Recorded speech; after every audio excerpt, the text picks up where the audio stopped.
سەلاحەدینی ئەیوبی لە مێژوودا زۆر جار کە ناوی سەلاحەدینی ئەیوبی دێت لە نێو کووردا بەشێک جگەلەوەی کە شانازی پێوەکەین وەکو کوردێک کە ڕۆڵێکی گرنگ و گەورە و کاریگەری هەبووە لە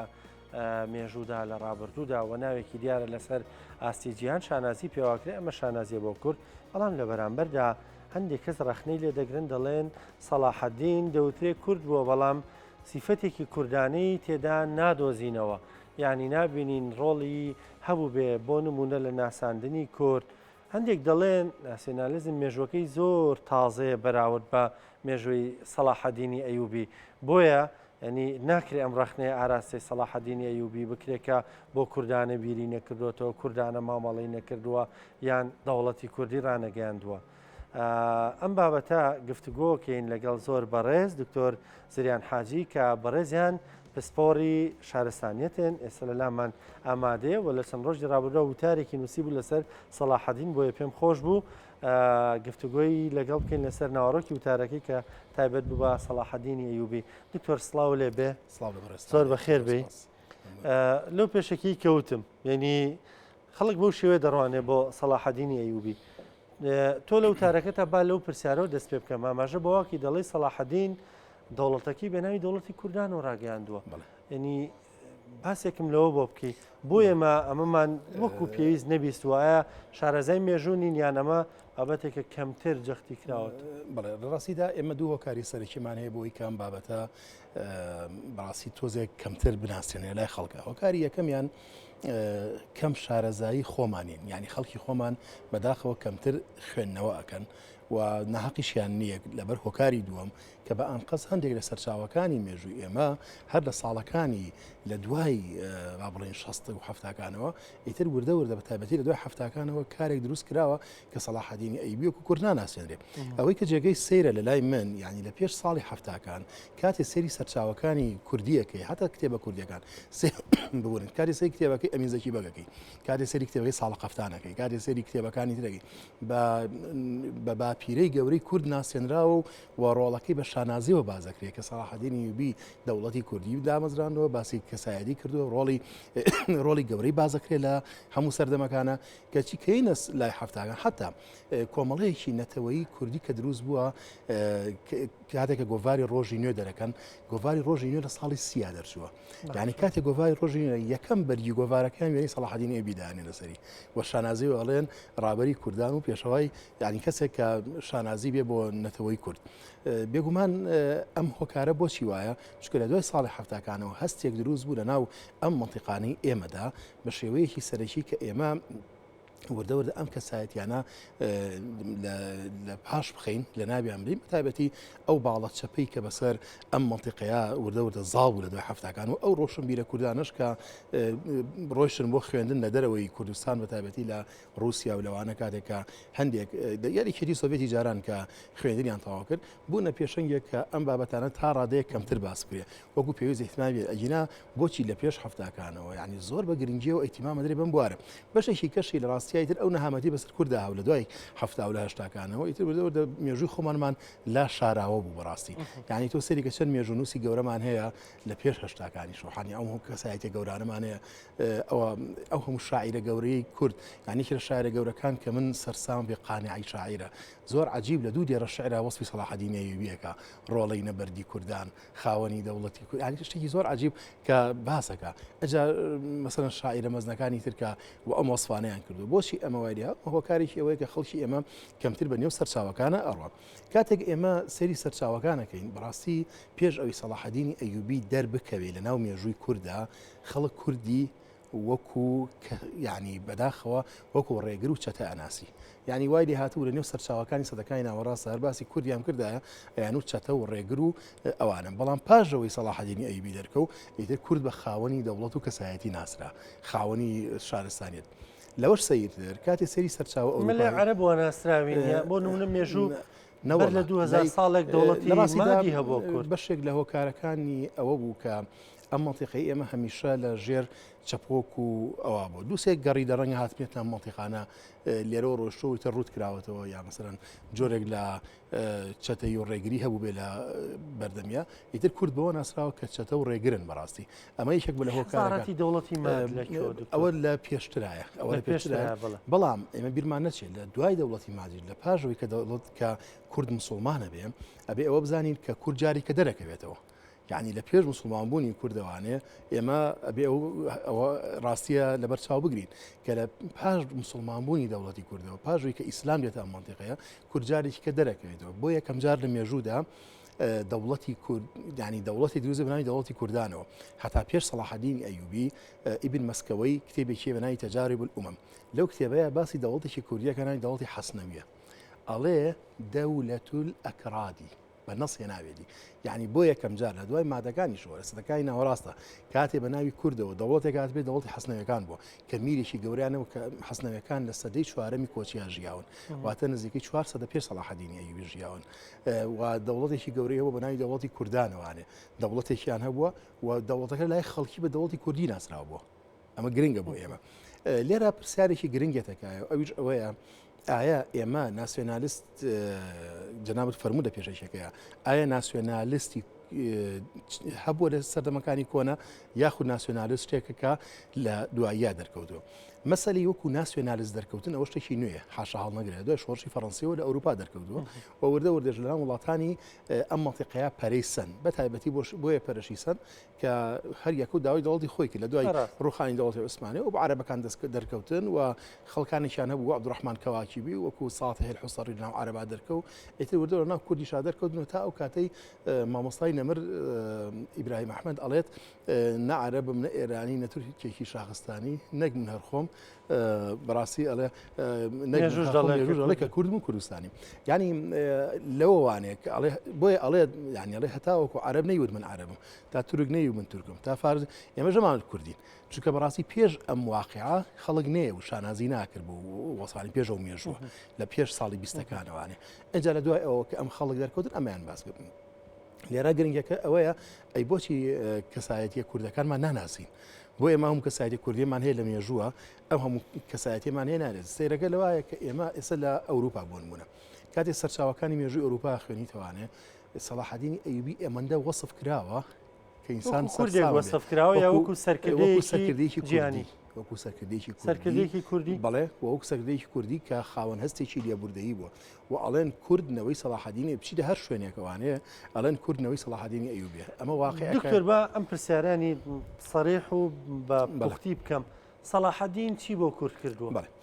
ئەمە پرسیارێکی زۆر جوانە کە ئێمە قسەی لەسەری بوەستین ئەویش ئەوەیە کە ئایا سەلاحەدینی ئەیوبی چی بۆ کورد کردووە ئایا بارە پێش شازین کورد خۆی چی بۆ لە سەرمی سەلاحەدینی بیە تا سەلاحەدینی ئەیوبی ئەوەی بکە یەکەم ئایا سەلاحەدینی ئەیوبی کاتێک کە هاتووە دەوڵەتی کوردستان داگیرکراوە تا ئازادی بکە یان دەوڵەتی وە دروست بکە بێگومان نەخێر کاتێک سەلاحەدینی ئەیوبی دێت کوردستان لەژێر دەسەڵاتی خۆیان بووە ئەمە شتێکی حاشاڵنگەواتە کوردستان لەژێر سایی دەوڵەتەکەی سەلاحەدینی ئەیوبیا بووە وەیە لە ڕووی دیمۆگرافیای خاکەوە لە ڕووی هەڵسوکەوتەوە کوردستان هەموو ژێر سایی خۆیان بووە بۆ نمونە لە باشووری کوردستان لەژێر سایەی زاواکەی خۆیان بووە کە سوڵتان مزەفەردین کۆکبوری بووە سوڵتان مزەفەردین کۆکبوری مێردی خوشکی سەلاحەدینی ئەیوبی کە ناوی ڕابعە خاتون بووە لە فەرمانڕەوای هەولێر بووە و ئەم هەموو منتیقەی باشووری کوردستانیش لەژێر سایەی ئەو دەوڵەتەیە بوو تەنانەت لە هەمووی سەیرتر ئەم سوڵتان مزەفەردین کۆکبوری سکەیەکی لێداوە سکەی لێداوە لە سەرمی خۆیدا سکەکە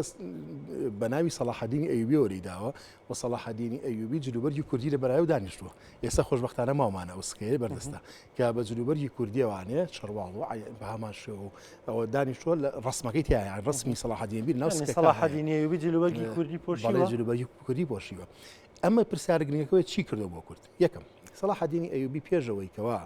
سەلاحەدینی ئەیوبی بێت کورد لە ڕاستیە زیاتر وەکو چەتۆ و ڕێگر ناسێنرا بوو سەلاحەدینی ئەیوبی توانی کە کورد بناسیێنێ وەکو هەموو ئەوانەی کە ئەمە یەک دووەم سەلاحەدینی ئەیوبی توانی لەناو دەوڵەتی کوردی لە دەوڵەتی بچووکەوە چونکە عەرزم کردن حەسنەوەکانمان هەبووە کە دەوڵەتی کوردی هەبووە بەڵام میرنشینی ناوچەیی بوون توانی سەلاحەدینی ئەیوبی کورد لە ناوچەیەوە بێتە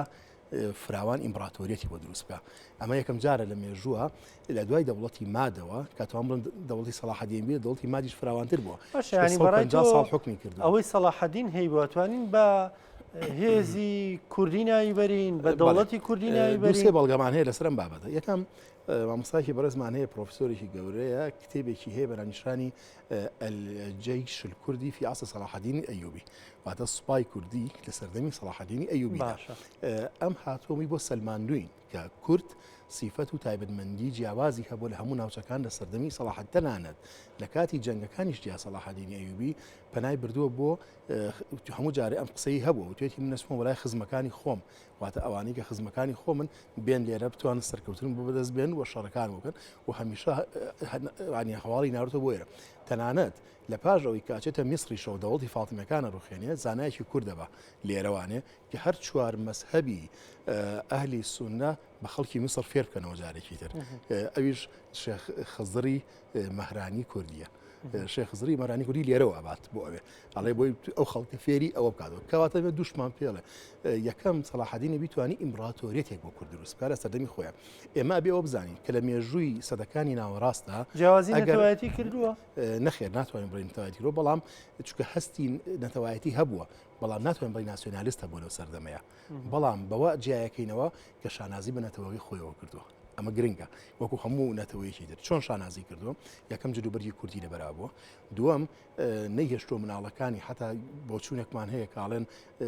ئەلێ لە ماڵەوە بە جۆرێ قسەیان کردو مناڵ سەلاح الدینی ئەیوبی کە قسەکردنەکەیان مێژونووسەکەی خۆیان لە مێژونووسێکمان هەیە لەگەڵ بووە عەرەب بووە مێژونووسەکە ناوی ئیبن شەدادە ئیبن شەداد کتێبێکی هەیە نەوادر سوڵتانی و مەحاسن یوسفیە دەتەمە سەلاح الدین بخۆی ناوی یوسفە وتێتی ئەڵێ لە ماڵەوە بە زمانی قسەیانەکە کە نە زمانی تورکەکان بوو نە عەرەبەکان بوو نە ئەوان بوو زمانی تایبەتی خۆیان قسەیان بوو کە کوردی بووە جگە لەوە ئەڵێ مناڵەکانی جۆرێک لە قژیاندا ناجارێکیان وەکو تورکەکان لیان تۆڕە بوو وتی ئێمە دابوونەریتی خۆمان هەیە پێویستە بە هاوشێوی خۆمان قشتان دابنێنەوانێ و کە ئەمەکو شایەتێک بۆمان نەڵێت ئەم مێژونووسە بەڵام سەلاح الدینی ئەیوبی منویستم ئەوە بڵم کە ئەگەر هاتوو تورک لە سەردەمێک لە سەرمەکان سەلجوقی هەبوو بێ دەوڵەتی سەلجوقی دروست کردبێت لە دەوڵەتی عەباسیە و فارسەکان بۆی هیان دروست کردبێ دەوڵەتی بۆی یەکانیان دروست کردبێ لە سەردەمانی عەباسی کوردیش توانی لە سەردەستی سەلاح الدین ئەیوبی دەوڵەتی ئەیوبی دروست بکە بە چۆ گەیشت بۆ نەتیجەی نەبوو لە ڕاستیە هۆکاری زۆرە کە بۆچی نەتیجەی نەبوو هۆکارێکی سەرەکی هاتنی مەخۆلەکان بوون هەڵمەتی مەغۆلەکان کە هات بۆ منتیقەیە چونکە هەتاوەکو هاتنی مەغۆلەکان ژنەوەکانی سەلاح الدین نزیکەی 150 ساڵ حکمیان منتیقەیان کردو هەتا هاتنی مەغۆلەکان یشنەوەکانی سەلاح الدین حکمیان ناوچەیان کردو یعنی ئەخیر پاشایان ئەخیر مەلیکیان کە ناوچەی با بڵێن نزیکی باکووری کوردستان لە ناوچەمان لێ دەسەڵاتدارێکی زۆریان هەبوو باکووری کوردستانە لە جەزیرە و لە شارەکانی حسنکێف و ئەوانە ئەخیر مەلیکیان کە لەوێ مەغۆلەکان بەداخەوە شەهیدیەکەن لە کاتی هاتنیان مەلیک کامیل بووە و لە بەرامبەر مەغۆلەکانە شەڕێکی زۆریشی کردووە و توانیوتی کە ڕوبەڕوویان بێتوانێ جا ئەیوبیەکان بەڕاستی مێژوویەکی زۆر دەوڵەمەندیان هەیە زۆرشتی جوانیان هەیە سەبارەت بە مێژووی کورد لەوە گرنگتر ئەوەیە کە ئێمە ئێستا کتێبێکمان بەردەست کەوتووە کە کتێبەکە 8 سەدا تەمەنیەتی کتێبەکە بە ئاشکرا پێمانەڵەیە تاریخ دەولەت الئەکرادی و دەولەت الئەتراکی لێرا مەسەلەکەمان چییە؟ دوو بەرگە کتێبەکە تاریخی دەوڵەتی ئەکراد بە ئاشکرا جای کردو کە ئەمە باسی کوردبوونی سەلاح الدینی ئەیوبیمان بووکە واتە شانازی کرۆ بە نەتەوەی خۆیەوە و سەلاح الدینی ئەیوبی بە نەتەوەی خۆی ناسراو بووە کە دەوڵەتەکەی ناوی دەوڵەتی کوردی بووە جایمە سێرەکە لەوایە هەم بە مەلیک سەلاح الدینی بیناسراوە واتە مەملەکەتێکی بۆ کوردی دروست کردووە و نەوەکانشی هەر بە مەلیک ناسراون مەلیک مزەفەرەدین و مەلیک سەلاح الدین و مەلیک کامیل و مەلیک شەوکی و هەتا ئاگاتە کۆتایی جگە لەوەش مەلیک ئەشرەف و مەسەلەن زۆرێک کەسایەتیانە مەلیکەکانی دا کۆتایی جگە لەوەش دەوڵەتی ناوی دەوڵەتی دەولەت الئەکرادی یعنی کتێبێک هەیە بە ناونیشانی تاریخ دەولەت الئەکرادی ئێستا کتێبەکە خۆشبەختانە کراوەتە تاهین کراوە بڵین تحقیق کراوە هەر بۆ عنوانەیە تاریخ دەولەت الئەکرادی والئەتراکی دەوڵەتەکە کوردیانە مامەڵەی کردووە یانەوەی سەرکردەکەی کورد بووە نەتەوەی کورد بووە ئەو هەموو وای کردوە کاریگەری هەبێ لەسەرەوەی وەکو کوردی لێ بڕان یەکەم ناوچەکانی کوردستان ئەوە زۆر خۆش ژیاون لە سەردەمی سەلاحەدین ئەیوبیە هیچ کاتێک بە هێندەی ئەو نەیتوانێەوە بژی ئەمە یەک دووەم ئەگەر کوردیانە مامەڵی نەکردوێ لە هەموو دنیای ئێستا بە کورد ناناسرا یعنی ئەمە سیرەکەمان لێرا ئەوەیە ئەگە سی ناوی سەلاحەدین ئەیوبی ناوەکەشان هەر زۆر کوردیە یعنی یوسفی کوڕی ئەیوبی کوڕی شادی ینی باپیرە گەورەی ناوی شادیە بەڵێ 1000 ساڵ لەمەوە پێش کەسێک ناوی شادی بووە کە باپیرە گەوری سەلاحەدین جگەلەوە هەر لە ڕووی ناوە مامی خۆی کە دایمەن لەگەڵ یا بووە کە سەلاحەدین ئەیوبیدا مامی ناوی شێرکۆ بووە جا عەرەبەکان کە هاتوون ویسیان ناوەکەی بە عەرەب بکەن ئەڵێن ئەسەدەدین شێرکۆشیان نەبردووە ئەسەدەدینیشیان پێوە کردووە دە شێرکۆشیان هەرە نووزن بۆ ئێستا شێرکۆ ناوێکی زۆر ناسراوە لە هەموو سەرچاوە مێژوویەکاندا کە باسێکی وەک کەساری و هەر مامیشی بۆ هۆی کە سەلاحەدین ئەیوبی بێت بە سەلاحەدین ئەیوبی چونکە سەلاحەدین ئەیوبی لە ڕاستیدا تەمام لەقەبە خۆی ناوی یوسفە سەلاحەدین لەقەبە کە لێنراوە جا بوو بە کەسایەتێکی وا کە بناسیێنرێ لە هەموو دنیادا و بەڕاستی من زۆر بە دڵنیاییەوە لەسەر و بابەتە بە تایبەتی پاژەوەی کە دیراسی سەلاحەدین ئەیوبی کردووە ئەڵێم سەلاحەدین ئەیوبی ستەمێکی زۆری دەکراوە بە تایبەتی لایەن نەتەوەی خۆیەوە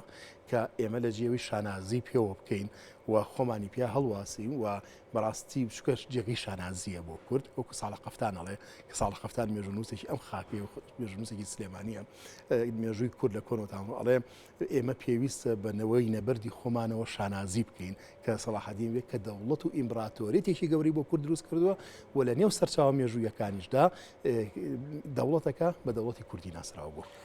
زۆر بەڕێز دکتۆر زریان حاجی پسپۆری شارستانیەت سپاس بۆ ڕوونکردنەوەکانت زۆر سپاس بۆ زانیاریەکانت بەڕاستی گرنگم زانیاریانە کە کەمتر بینەران و خوێنەران بەگشتی ئاشنای بوونە سپاس بە ئامادەبوون